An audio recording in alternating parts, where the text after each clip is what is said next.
Our executive, business owner, consultant, and college professor, Sharon Justice is dedicated to helping organizations and leaders achieve their goals by harnessing the potential of their people. Sharon is passionate about aligning organizational talent to the needs of the business and delivering quality results. As the founder of Justice Leadership, her mission is to provide tailored leadership development programs, impactful HR consulting services, and strategic organizational guidance. Her journey has allowed her to nurture the next generation of leaders during her tenure at ECU and led through change as Senior Vice President of Human Resources at Wells Fargo Bank. She brings enthusiasm, knowledge, and resources that inspire excellence and drive transformation to her clients. As a speaker, the fusion of keen insight, well-crafted messages, and a touch of wit and humor moves beyond the memorable into a message that resonates deeply and compels action. She is a Greenville native, proud ECU alum, married to Charlie. I pointed to him, he's over here now. Mom to 2 adult kids and a grandma. She and Charlie travel in their Sprinter van and love to experience new people, places, and adventures. Please join me in welcoming Sharon Justice, Founding Director of Justice Leadership.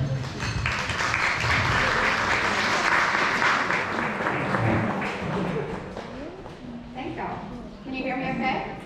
All right. So the sound guy's doing his job. You know, we can't go anywhere without our sidekick, and so that's what Charlie is for me. We're each other's sidekick. So thanks for having me today. I will point a couple of things while you're finishing up your lunch. I'm a pacer, so forgive me for that. There is a handout at your table. So grab that so you can follow along and maybe even circle and take a note if you want to. Most importantly, scan the QR code. We're going to have a door prize at the end of the session. So I've seen a couple of you have already registered. That's popped up on my notification, so thank you for that. And I'll tell you a little bit more about that at the end. But we do have a fun little door prize that we'll be handing out at the end of the session. So let's talk about our professional presence. What is our presence? And y'all can shout out. I'm used to like small groups and college students need to talk back. So what is our presence? This is why you're registering and using your phone, so we've got killer time here. Somebody tell me. Can you describe it? So when you walk into a room, the space you take up, the energy you give off is your presence. The impression you make on somebody else is your presence. You're actually communicating to me right now. You're sending me messages, lots of different messages, all at the same time. I'm sending you messages without even using my words or my voice. And so that makes up our professional presence, our being. When we're in the workplace, certainly we have to be mindful of the impact that we are making. So we're going to spend a little bit of time today talking about some tips and a few reminders to help us to maximize our presence so that we can make the most impact in our organizations, the teams we work with, our families, our community, our civic organizations, our church, whatever it is that you're present in. So just a quick, you heard the bio, but this is really neat. My family is top spot, and most of the time you can find all of us, including the 2-year-old, at an ECU sporting event. The dog is my favorite little sidekick. He's going on 13, so he's an old guy, but he still tries to act like he's a puppy. And so we travel a lot, and so we get to take him. I get to do programs like this regularly, and it's my passion. It's a sweet spot. And you actually might see one of that graphic pop up here because we're going to talk a little bit about our communication and our styles. And finally, my husband and I love to travel and see places. And so we're quite often in our van exploring new places, new states, new regions. And we have traveled across the country several times and lived out of a Sprinter van. So it's a strange but wonderful life. Again, I am a Greenville native. So I want you to pay attention to the image and tell me what you notice. There's no sound.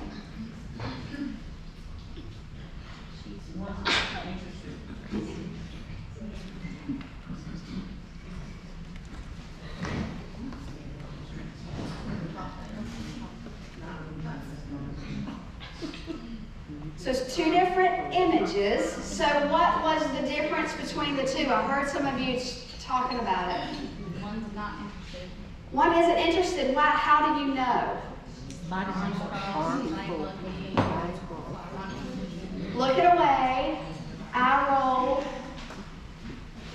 and the head tilt. Think about it. So I've been reading a lot recently about particularly women and the head tilt. I started noticing it, Zoom pandemic, the thing we're on Zoom all the time.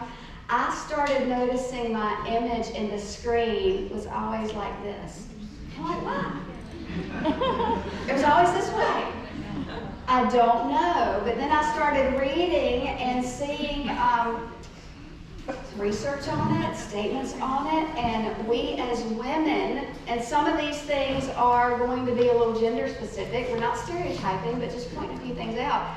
Is that sometimes we tilt our head and we don't really notice the male counterparts tilting their head. Charlie never tilts his head. So I don't know why. But it's one of those things that even you picked up on it in the image. Now, when she was tilting her head, she was acting uninterested. The other woman had eye contact, a pleasant expression. Both of them had their arms crossed. One of them was a positive impression. Some of you said confident and together and paying attention. The other said, I'm not here, not interested. Wow. Messages communicated and we didn't hear a word they said. That's what our presence does for us. Now, our presence is rooted in soft skills. That nebulous term of soft skills. And I read something recently that said if soft skills are so soft, why are they so hard? Because they're rooted in, anybody know that term EQ? You ever heard that? EQ is the abbreviation for our emotional intelligence. It's the counterpart to our IQ. So they use the letters EQ. It's our emotional intelligence. So our soft skills are rooted in how we emotionally process, respond, react, and interact with people. Real quick, it's our confidence, which is our self-perception. It's our self-expression, which is rooted in emotional responses, our interaction. Our interpersonal skills, which are our relationships and how we interact and build camaraderie with other people. It's the way we make decisions. Quick, slow, lots of collaboration, lots of consensus, or just get to the point. And then it is our stress management. How flexible, adaptable, responsive are we? Do we let our stress and anxiety take over? Do we have optimism or pessimism? So that is a 5-second blow-by of our emotional intelligence, and I'll give you another insight. The door prize is going to have a much deeper dive into that if you're interested to learn about ourselves. So our soft skills are related to our emotional intelligence and how we handle our reactions with people. So I'm getting ready to show you a video. Some of you have seen it before if you've been in one of my sessions. And so I want you to pick out the person that is listening and pick out the person that is acting or doing. And what do you notice?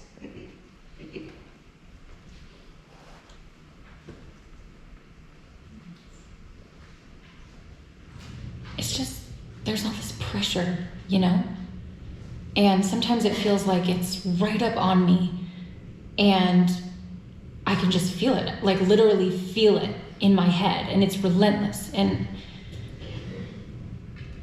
I don't know if it's going to stop. I mean, that's the thing that scares me the most, is that I don't know if it's ever going to stop.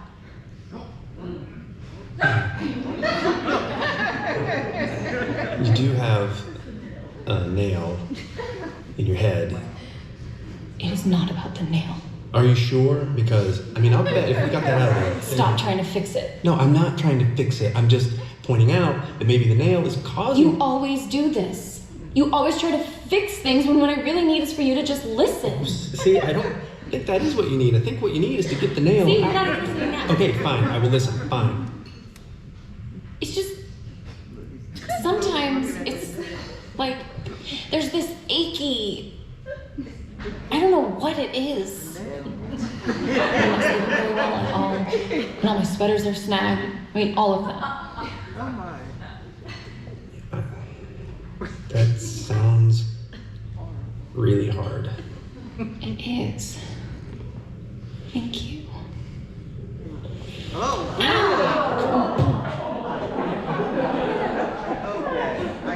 I think you got it. The listener and the doer are one seeking action, and this one was represented by the male and the female. We'll poke a little fun here in a minute. So there was an article, or a book written actually, Venus and Mars, are we really from two planets?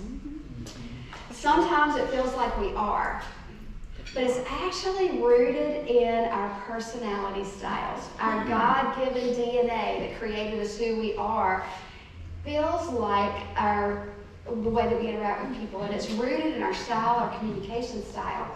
And this is why it feels like we're from two planets. The communication style model is built on our assertiveness, and our assertiveness is how much we take action and try to influence, direct, or control the actions of other people. So that's me speaking up. That's him saying you have a nail in your head and you need to take it out. That is action and trying to influence and get action to happen. Then there's the expressiveness. The expressiveness is how we try to relate, interact, control, and form the emotions of other people. So when we add some story, some drama, some empathy, some feeling into our language, that's our expressiveness. Some of us may also recognize it as introversion and extroversion. So another piece. And that together